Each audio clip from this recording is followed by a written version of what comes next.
Welcome back to the online class of Mekhal Adarsh High School again. Hello dear students, how are you? I hope you are fine. I am also fine. Can you guess what class I will take today? Yes, I will take your English second paper class. So be ready, the student of class 9-10, with your necessary materials, exercise book, pen for the class. In our previous class, we learned the rules of changing sentence from simple to complex.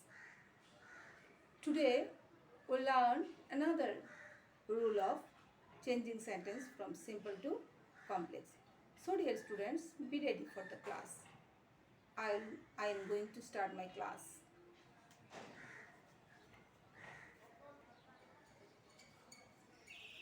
Now, today we also know the rules of changing sentences from simple to complex.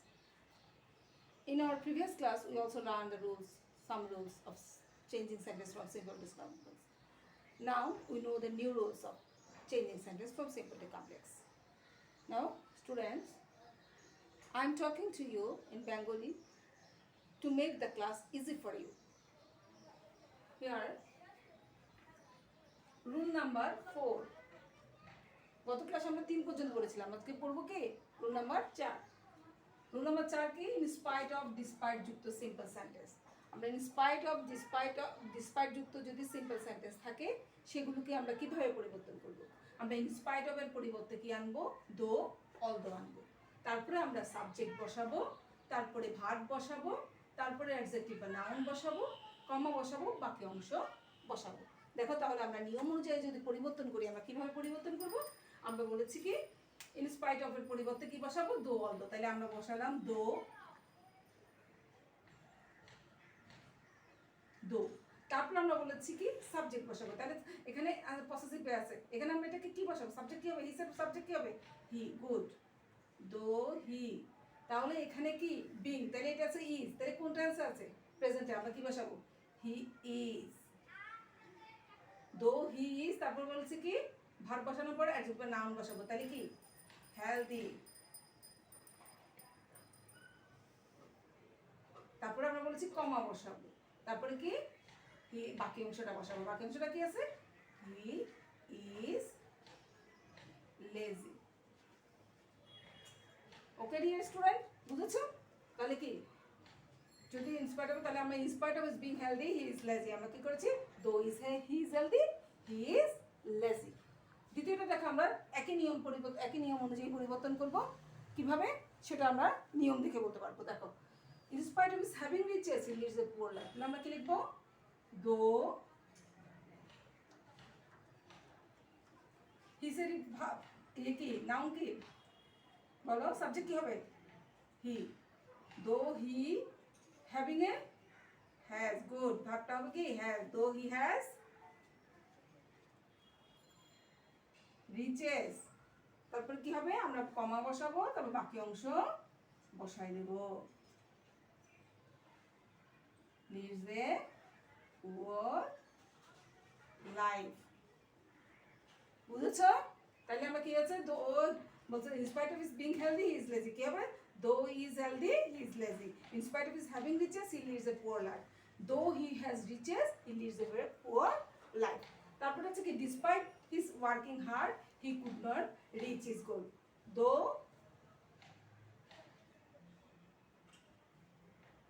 His কি হি, দো হি আমার এটা could not, তাহলে আমরা কি লিখবো? Worked. ওয়ার্কটা কি হবে? Good, worked. Though he worked hard, comma he could not reach his. বুঝতে পেরেছো? এতটুকু প্রথম নিয়মটা আমরা বুঝতে পেরেছি। তাহলে হ্যাঁ কি despite his working hard he could not reach his গোল কি হবে? দো he worked hard he could not reach his গোল। তাহলে আমরা প্রথম ইনস্পাইট অফ এর পরিবর্তে বা ডিসপাইটের পরিবর্তে যা বসবে আমরা বুঝতে পেরেছি না। এবার আমাদের হবে দ্বিতীয়, আমরা রুল নাম্বার আরেকটাতে চলে যাবো। আমাদের রুল নাম্বার কি? Rule number 5। রুল নাম্বার 5-এ কি আছে দেখো, বিকজ অফ যুক্ত অথবা owing to, due to, on account of, for, এসব যুক্ত সিম্পল সেন্টেন্সকে আমরা কিভাবে কমপ্লেক্স করব। যদি থাকে এই শব্দগুলো থাকে তখন আমরা করব প্রথমে সিন্স অথবা অ্যাজ বসাবো, তারপর সাবজেক্ট বসাবো, ভার্ব বসাবো, অ্যাডজেক্টিভ বা নাউন বসাবো, তারপর কমা বসাবো, বাকি অংশ বসাবো। তাহলে দেখো, because of my illness I could not join the meeting. তাহলে কি আমরা বলছি সিন্স বা অ্যাজ বসাবো, সিন্স অথবা এখানে হয় সিন্স অথবা অ্যাজ। তাহলে কি বলবো? অ্যাজ, এখানে কি বলবে? সাবজেক্ট, আমার মাই সাবজেক্ট কি? আই, এটা কি কুড নট? তাহলে পাস্ট টেন্স আছে, আমরা কি লিখবো? আই ওয়াজ ইল, কমা, হ্যাঁ বাকি অংশটা বসাই দেবো। I could not join the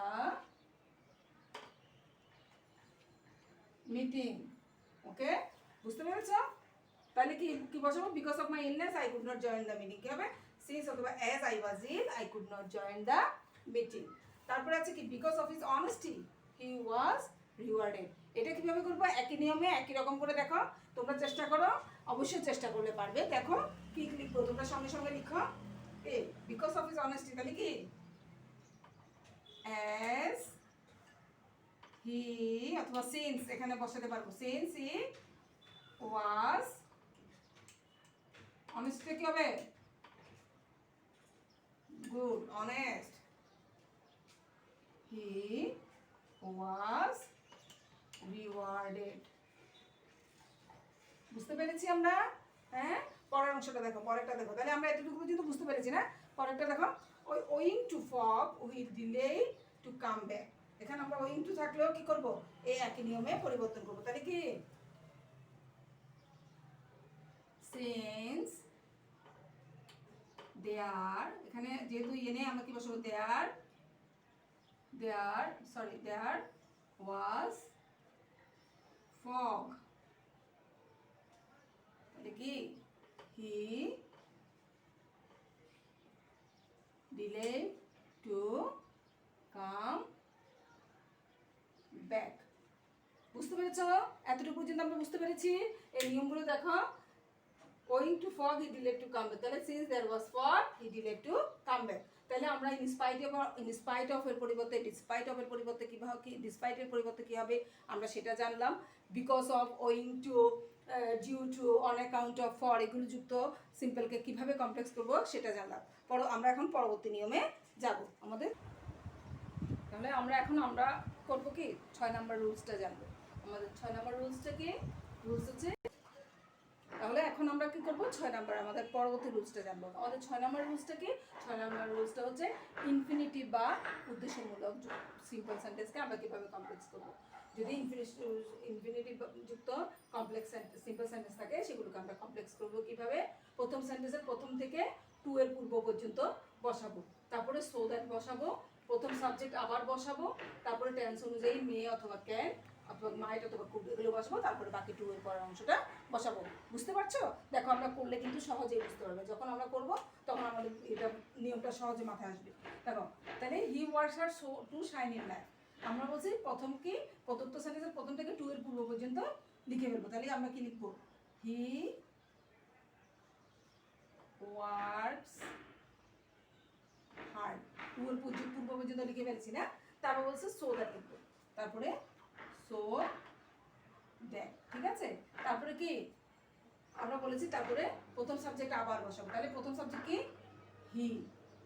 তারপরে আমরা বলেছি টেন্স অনুযায়ী মে, মাইট অথবা ক্যান, কুড বসাবো। তাহলে এখানে কি? ওয়ার্কস, প্রেজেন্ট টেন্স আছে না? তাহলে আমরা কি লিখবো? হি মে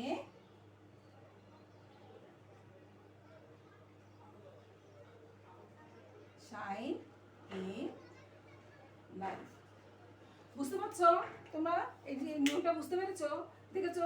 টু পর্যন্ত লিখে ফেলেছি, তারপরে টুর জায়গায় সো দ্যাট বসাচ্ছি, তারপরে আবার সাবজেক্টটা নিয়ে এসেছি এবং যেহেতু প্রেজেন্ট টেন্স আছে আমরা কি মেয়ে বসাবো, সাবজেক্টের পর মেয়ে, আর বাকি অংশটা বসাই দেবো। ঠিক আছে, এখন পরবর্তীটা দেখো, উই রিড টু লার্ন। তাহলে আমরা ওই আগের মতো করবো, কি করবো, উই রিড লিখে ফেলবো, টু এর পূর্ব পর্যন্ত লিখে ফেলবো, টু এর পূর্ব পর্যন্ত আমরা লিখবো কি, উই রিড, তারপর কি লিখবো, সো দ্যাট। হ্যাঁ, গুড, সো দ্যাট। তাহলে আবার সাবজেক্টটা আমরা বলেছি কি, প্রথম সাবজেক্টটা নিয়ে আসবো। প্রথম সাবজেক্টটা কি, উই। উই, তাহলে কি আমরা এখানে মেয়ে বা কেন বসাতে পারি, মেয়ে বসাতে পারি, উই মেয়ে, তার বাকি অংশটা বসে দেবো LEARN। সহজ না? হ্যাঁ, বুঝতে সহজ হচ্ছে না? তাহলে আমরা আশা করছি পরেরটা আরো সহজে পারবো। তাহলে Rina reads attentively to do good result. তাহলে কি হবে, কে বলতে পারবে না? হ্যাঁ, তাহলে আমরা কি বলবো, প্রথমে রিনা রিডস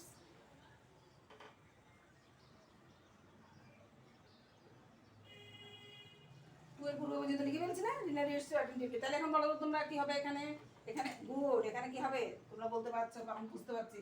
তাহলে কি, সো দ্যাট, তারপর কি আমরা আবার আগের সাবজেক্ট আনবো, আমরা রিনা না এনে এখানে কি আনবো, হ্যাঁ শি, তারপর কি ক্যান বা মেক, কি বসাবো, can, she can do good result. আশা করি তোমরা বুঝতে পারছো না? তাহলে কি দেখো, প্রথমটা ছিল he works hard to shine in life. তাহলে কি হবে, he works hard so that he May shine in life. আমরা নিয়ম অনুযায়ী, নিয়মের সাথে আমরা যখন মিলাবো তখন আমাদের তো দেখো পুরো ক্লিয়ার না? হ্যাঁ, উই রিড টু লার্ন, কি হবে, we read so that we may learn.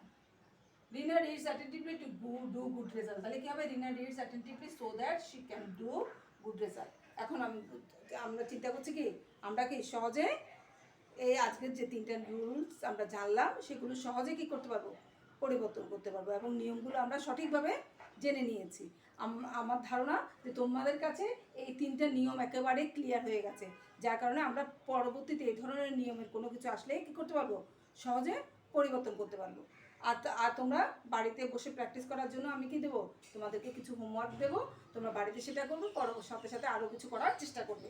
তাহলে এখন তোমরা তোমাদের হোমওয়ার্কটা, তাহলে নাও তোমাদের জন্য homework now. In spite of his poverty, he is honest.